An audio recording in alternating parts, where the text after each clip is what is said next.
To. हम discuss कर रहे थे पौधों में हेटरोट्रॉफिक न्यूट्रिशन। आज हम हेटरोट्रॉफिक न्यूट्रिशन का एक और एग्जांपल याद करेंगे, सैप्रोट्रॉफिक न्यूट्रिशन।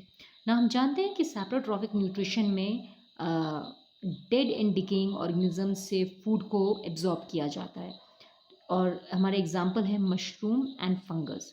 तो मशरूम एंड फंगस कुछ केमिकल रिलीज करते हैं जिन्हें हम डाइजेस्टिव एंजाइम्स कहते हैं। ये डाइजेस्टिव एंजाइम अपनी बॉडी के बाहर रिलीज करते हैं on the dead and the decaying organism, और इन डेड ऑर्गेनिज्म को ये लिक्विड में कन्वर्ट करके फिर उसे एब्जॉर्ब कर लेते हैं। This is called saprotrophic nutrition. इसका कॉमन एग्जांपल है फंगस, जो ब्रेड में, पुराने खाने में, कपड़ों में और शूज़ में ग्रो करता है। ये फंगस छोटे छोटे राउंड स्पोर्स प्रोड्यूस करता है जो हवा से ट्रैवल करके किसी भी गर्म और गीली जगह पर जाकर अटैच होकर उसे डिस्ट्रॉय कर देती है, उसे डाइजेस्ट करके उसे डिस्ट्रॉय करती है। तो अगर हम सैप्रोट्रॉफिक न्यूट्रिशन यहाँ देखें तो हम यहाँ देख सकते हैं कि ब्रेड के ऊपर यहाँ पर फंगस ग्रो कर रही है। Now what is fungus? Fungus एक प्लांट जैसा दिखने वाला लिविंग ऑर्गेनिज्म होता है जो बहुत छोटा होता है, और आप यहाँ देख रहे हैं कि इसमें हॉरिजॉन्टल लाइन भी है और वर्टिकल लाइंस भी हैं। ये छोटे छोटे ये गोले प्रोड्यूस कर रहा है जिन्हें हम स्पोर्स कहते हैं। ये स्पोर्स कलरफुल होते हैं, जैसे ब्रेड में ये ग्रीन कलर के हैं, और ये स्पोर्स हवा के थ्रू दूसरे ब्रेड के पीस को जाकर डिस्ट्रॉय कर देते हैं। और ये फंगस धीरे धीरे पूरे ब्रेड को, अब देख सकते हैं हमारा ब्रेड जो है वो सॉलिड होता है, हमारा ब्रेड जो है वो सॉलिड फूड मटेरियल है, लेकिन ये फंगस कुछ इंजाइम्स रिलीज करते हैं, ये कुछ केमिकल रिलीज करते हैं जिन्हें हम इंजाइम्स कहते हैं, डाइजेस्टिव इंजाइम्स। ये डाइजेस्टिव इंजाइम्स इस सॉलिड ब्रेड को लिक्विड में कन्वर्ट करता है। It converts the solid bread into liquid. फिर इस लिक्विड फूड को ये फंगस एब्जॉर्ब कर लेता है और धीरे धीरे सारा का सारा सॉलिड ब्रेड लिक्विड में कन्वर्ट हो जाता है और धीरे धीरे सारा खत्म हो जाता है। So this is how fungus Yeats something. ये फंगस ना सिर्फ ब्रेड पे लगता है बल्कि आप देख सकते हैं यहाँ पे जूतों में लगा है, और इस जूते में इसके येलो कलर के स्पोर्स बने हैं, येलो स्पोर्स। ये स्पोर्स हवा से ट्रैवल करके दूसरे जूतों को भी डैमेज कर सकते हैं। तो लेदर में भी फंगस ग्रो करती है, कभी कभी हमारे कपड़ों में भी ग्रो करती है। अगर हमारे कपड़े गीले हों और किसी हमने फोल्ड करके रख दिए हों तो उसमें भी फंगस लग जाती है। So this is fungus. अगली तरह का जो न्यूट्रिशन है that is called symbiotic nutrition. Now what is symbiotic? Symbiosis एक ऐसा रिलेशनशिप होता है जिसमें दो ऑर्गेनिज्म एक दूसरे पे डिपेंड करते हैं, एक दूसरे की हेल्प करते हैं। For example there is a plant जिसे लाइकन कहते हैं। लाइकन एक ऑर्गेनिज्म है जो पौधे की तरह दिखता है, इट लुक्स लाइक प्लांट।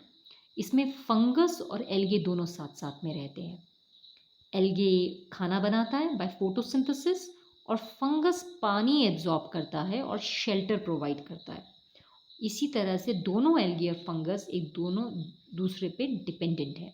तो अगर आप यहाँ देखें, इफ यू लुक हेयर, तो आपने देखा होगा कि पेड़ों के ऊपर इस तरह की चीज़ें ग्रो करती हैं। इनको हम कहते हैं lichens, we call them lichens. ये प्लांट की तरह दिखते हैं but they are not plants, ये प्लांट्स नहीं होते हैं। ये पेड़ों पर भी ग्रो करते हैं, लकड़ी पर भी ग्रो करते हैं और पत्थरों पर भी ग्रो करते हैं।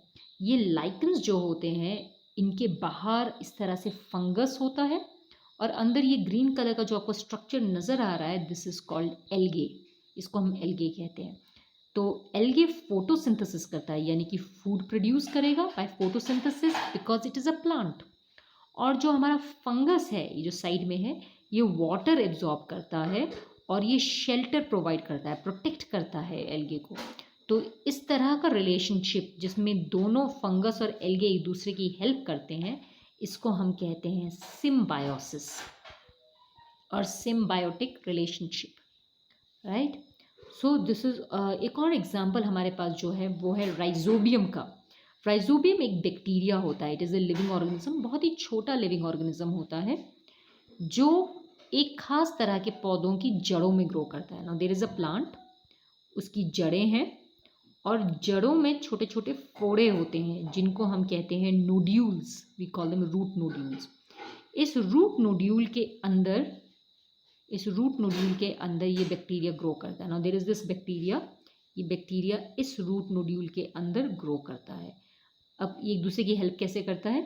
ना दिस बैक्टीरिया ये हवा से नाइट्रोजन लेता है, it takes nitrogen from the air, और ये इस नाइट्रोजन को सॉइल में डाल देता है in form of nitrogen compound. Nitrogen compound के फॉर्म में से सॉइल में डाल देता है, और नाइट्रोजन कंपाउंड के फॉर्म में से सॉइल में डाल देता है। ये नाइट्रोजन कंपाउंड पौधा एब्जॉर्ब कर लेता है, पौधा फिर अपनी ग्रोथ करता है नाइट्रोजन की मदद से, और इसके बदले में प्लांट राइजोबियम बैक्टीरिया को फूड देता है। तो राइजोबियम नाइट्रोजन पौधे को देता है और पौधा उसके बदले में उसे खाना देता है, शेल्टर देता है। इसीलिए राइजोबियम बैक्टीरिया और लेग्यूमिनस प्लांट भी सिम्बायोटिक रिलेशनशिप में रहते हैं, यानी ये एक दूसरे की हेल्प करते हैं।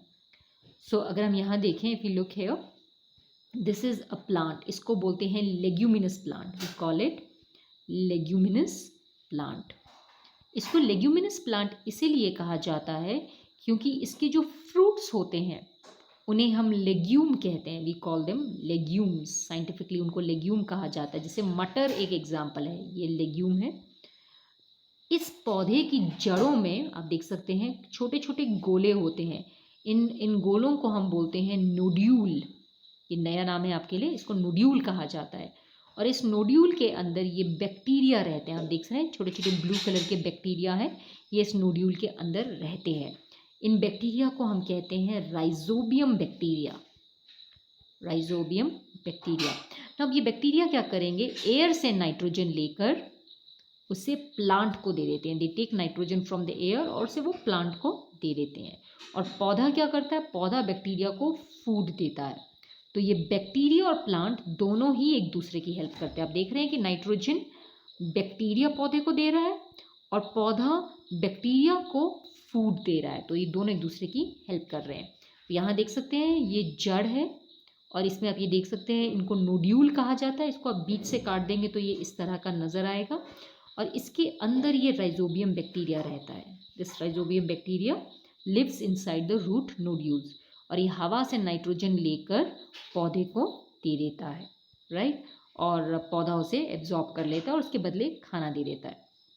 So this is how they use it. अगर मिट्टी में ये न्यूट्रिएंट यानी कि नाइट्रोजन ख़त्म हो जाए तो पौधा जिंदा नहीं रहेगा। तो इसीलिए बहुत ज़रूरी है कि जो फार्मर्स हैं वो मैन्योर और फर्टिलाइज़र की मदद से पौधे में नाइट्रोजन, फॉस्फोरस और पोटेशियम को डालें। नाइट्रोजन एक बहुत ही इंपॉर्टेंट मिनरल न्यूट्रिएंट है और ये बहुत जल्दी ख़त्म हो जाता है। अब नाइट्रोजन एयर में बहुत सारा प्रेजेंट है, लेकिन पौधे उसे एयर से यूज़ कर नहीं सकते। तो ये जो बैक्टीरिया राइजोबियम है, ये हवा से नाइट्रोजन को लेता है और उसे कन्वर्ट करता है नाइट्रोजन कंपाउंड में और उसे सॉइल में डाल देता है, और प्लांट फिर इस नाइट्रोजन को सॉइल से एब्जॉर्ब करते हैं। ये बैक्टीरिया राइजोबियम लेग्यूमिनस प्लांट्स के रूट नोड्यूल में रहता है। ये लेग्यूमिनस प्लांट जैसे कि ग्राम, पी और मूंग दाल। इसके साथ हमारा ये चैप्टर ख़त्म होता है। Have a nice day.